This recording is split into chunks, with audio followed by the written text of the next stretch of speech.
Well, what can I rant about today? I I was going to first and foremost say thank you guys so much. I know only 100 subscribers doesn't sound like much, but to me, I just didn't think YouTube was the thing that I would be doing, and here I am, just ranting again by myself in my truck, parked in the middle of downtown Reno, waiting for my favorite coffee shop to open so I can have breakfast and coffee before work. And I had gotten here pretty early, so good morning. So I I wanted to say something real quick, but my real quicks end up becoming 15-20 minutes. So hope you got time. I was really weighing heavy on some scripture.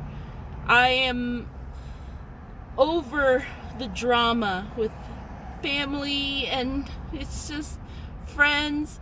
You know, the where this is coming from is I'm a moderator for another YouTube channel that has a live stream, and along with the live stream there is a chat.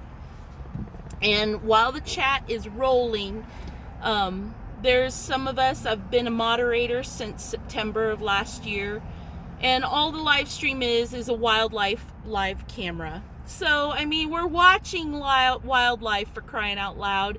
There's not a whole lot you can really do it to control the wildlife, or and there's people that come on there and they have different quirks, different personalities. It happens. But we have this moderator team, and they're a great moderator team, don't get me wrong.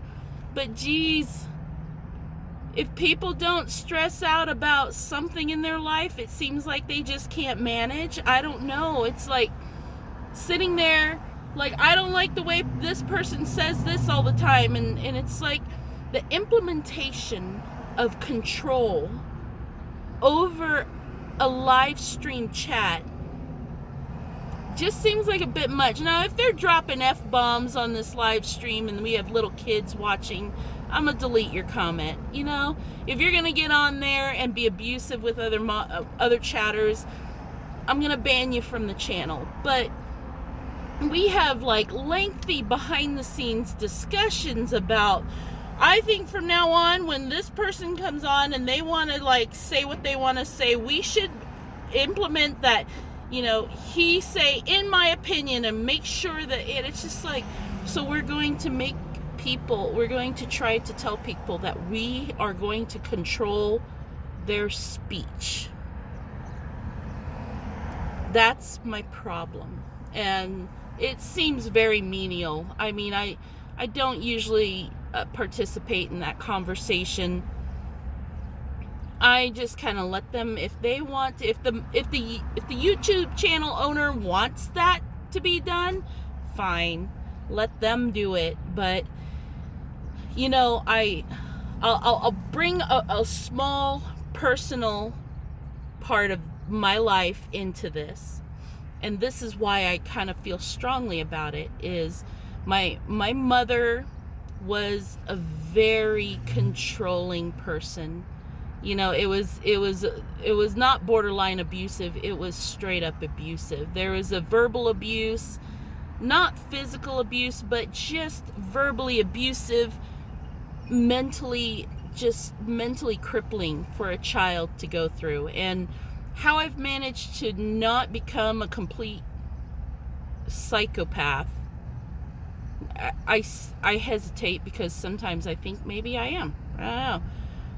I do things sometimes that remind me of my mother, when I see something and I want to control it, and I have to stop myself purposely and remind myself that the world is not for me to control, and for me to get irritated about it, and for me to try to push manipulating comments on someone to try to control them is just turning me into the monster that my mother was.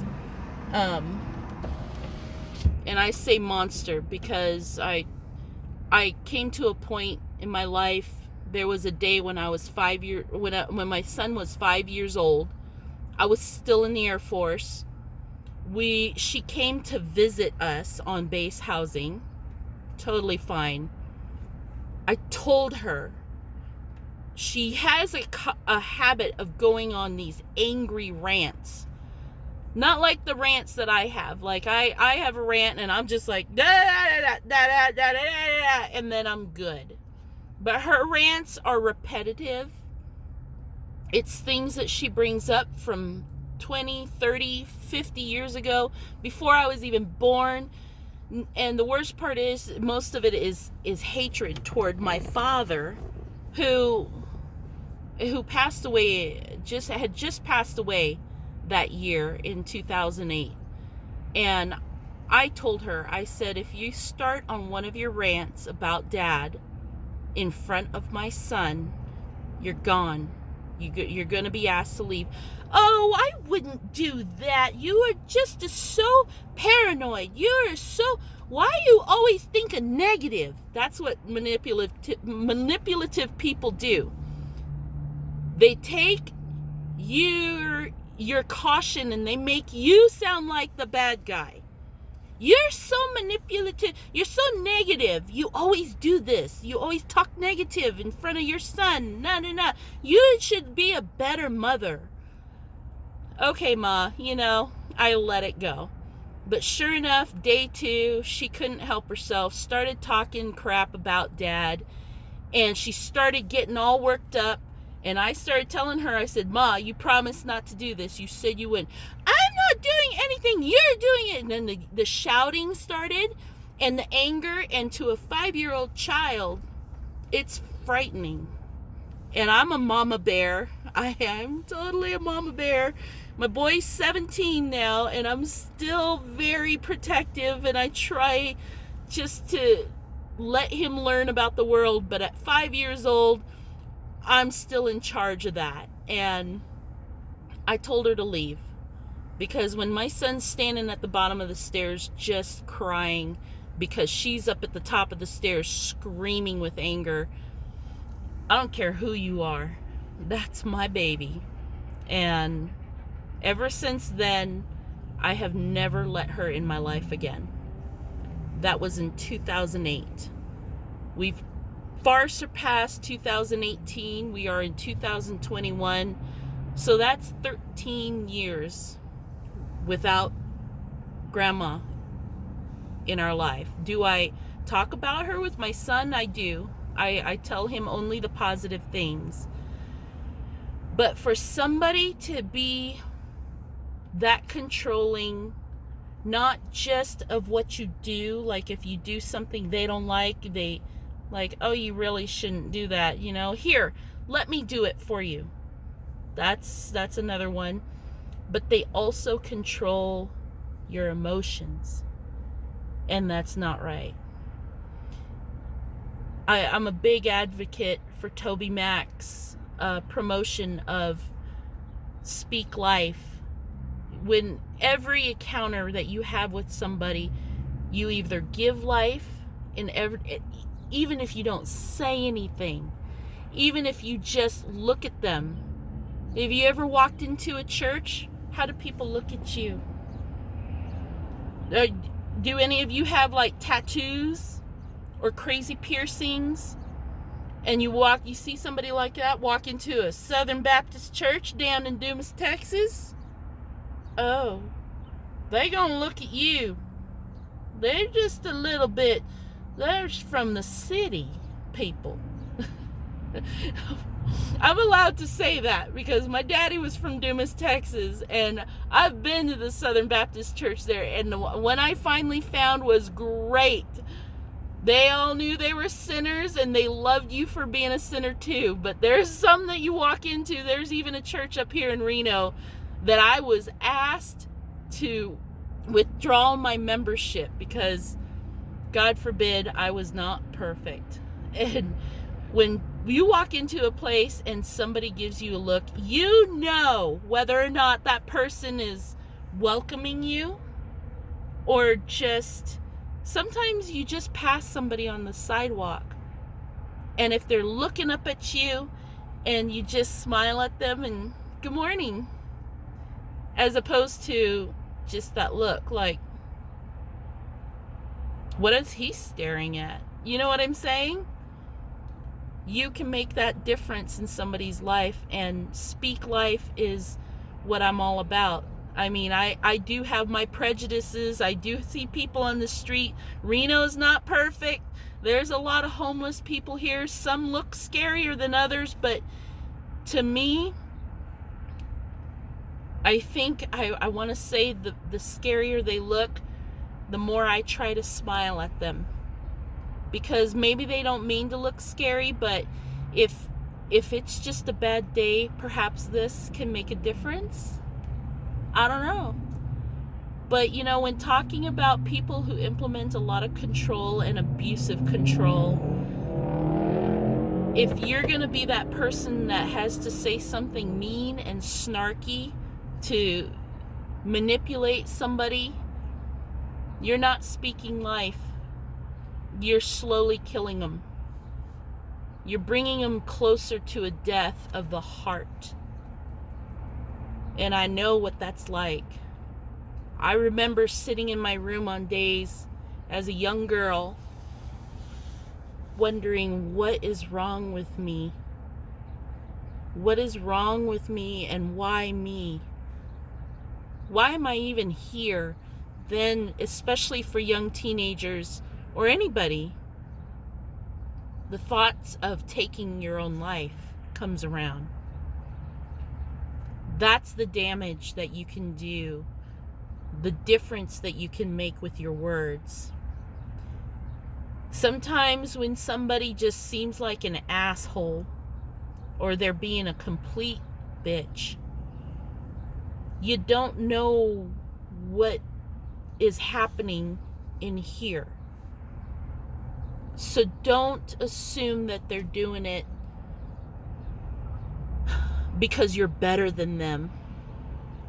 At the funeral home, we have some people that call and they're not in the mood to sit and ask about how your day is. And, oh, did you watch the game or something? You know, we don't say things like that. I don't even say good morning. I just say, thank you for calling. How can I help you? And then at the end of the call, I tell people to take care. I know it sounds strange, but sometimes a little sympathy and empathy is what somebody needs, not you trying to fix them. I don't know how I ended up in left field about this, but overall, I think the thing that weighs on me is when I see people with that kind of personality that makes others feel horrible, and then trying to control them because you don't think that what they're doing is good enough or right or whatever. Now, there's a difference when somebody's doing something wrong. If they're on there cussing or saying something rude to other chatters, I'll tell them, hey, let's be nice. Come on. You know, but in a kind way, and remind them, hey, we're all here just to enjoy the animals on the live stream. We don't need to make others feel that way. Maybe somebody doesn't realize what they're saying is inappropriate. And it goes hand in hand with a video I made before about misinterpretation with comments, texts, and emails. Maybe they think they're joking. Okay. But for a moderator team to sit there and say, I don't like the way that one person talks, let's find a way to change that. Let's try to find a way to control the things he says. Okay. The worst part of this is we have moderators from all over the world. Australia, Bahrain, mostly the UK. There's a bunch of Americans. It's the American that says that. I'm like, what are you doing? We were going through a whole facade in the last presidential administration about First Amendment rights, and people were freaking out about censorship, and here you are wanting to censor people. Come on, man. Just I don't know. I don't want to get political. I'm just saying there's just been a lot of talk about, let's try not to censor people because they have their right to say what they want to say. And now we're going to say, let's censor this guy because I don't like the way he talks. He wasn't even being inappropriate. That's the worst part. He's a sweet guy on the chat, and he gets, very into what's happening with the animals and stuff, and he jokes, and I get it, but a few people don't like it, and just because they don't like him, they want to shut him down. It's a sad thing, and to me, it brings me back to a mother who's trying to control somebody, a form of manipulation and abuse. And maybe you disagree. Maybe I'm taking it too far in the back of my mind. Maybe I have child issues. Maybe. But in the end, the thing that I guess I just wanted to rant about today is just whatever it is you do during the day. If it's gonna be a snarky remark, something, watch your face too. We all have beautiful faces, and if you have a beautiful heart, you have a beautiful face, and your face reflects the ugliness in your heart.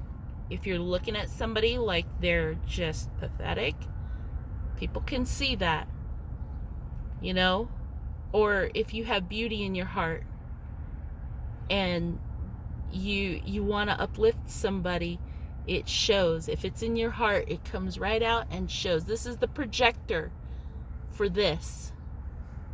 This is the television screen for what's going on in here.